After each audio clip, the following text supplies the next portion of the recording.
കൊല്ലം city police ജില്ലയിലെ 64 police ഉദ്യോഗസ്ഥർക്ക് യാത്രയയപ്പ് നൽകി. സിറ്റി പോലീസ് ജില്ലയിൽ നിന്ന് മെയ് മാസം 31 റിട്ടയർ ചെയ്യുന്ന 64 പോലീസ് ഉദ്യോഗസ്ഥർക്കായി Kerala police officers association, Kerala police association, Kollam ജില്ലാ പോലീസ് സൊസൈറ്റി എന്നിവരുടെ സംയുക്താഭിമുഖ്യത്തിൽ യാത്രയയപ്പ് സംഘടിപ്പിച്ചു. Crime branch SP S Suresh Kumar, DYSP Johnson G, 3 ISHOമാർ, 57 സബ് ഇൻസ്പെക്ടർമാർ, 5 അസിസ്റ്റന്റ് സബ് ഇൻസ്പെക്ടർമാർ, ഇരട്ടകളായ 2 SIമാർ ഉൾപ്പെടെയുള്ള 64 പേർ യാത്രയയപ്പ് ചടങ്ങിൽ പങ്കെടുത്തു. കൊല്ലം പബ്ലിക് ലൈബ്രറി സരസ്വതി ഹാളിൽ നടന്ന യോഗം കൊല്ലം മേയർ ഹണി ബെഞ്ചമിൻ ഉദ്ഘാടനം ചെയ്തു. ഉപഹാര വിതരണം നടത്തി.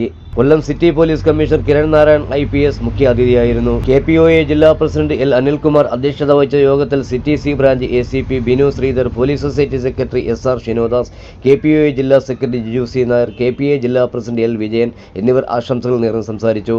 KPOA മുൻ ജില്ലാ പ്രസിഡന്റ് അഞ്ചാലുമൂട് ISHOയുമായ R ജയകുമാർ, കുട്ട്യം ISHO Sunil G, coastal ISHO B Rajeev, ജില്ലാ കമ്മിറ്റി അംഗങ്ങളായ SI Dileep KG, SI Jayalal GG എന്നിവർ മറുപടി പ്രസംഗം നടത്തി. KPA ജില്ലാ സെക്രട്ടറി C വിമൽകുമാർ സ്വാഗതവും society vice president C Vinod Kumar നന്ദിയും രേഖപ്പെടുത്തി. ന്യൂസ് കേരളം 24.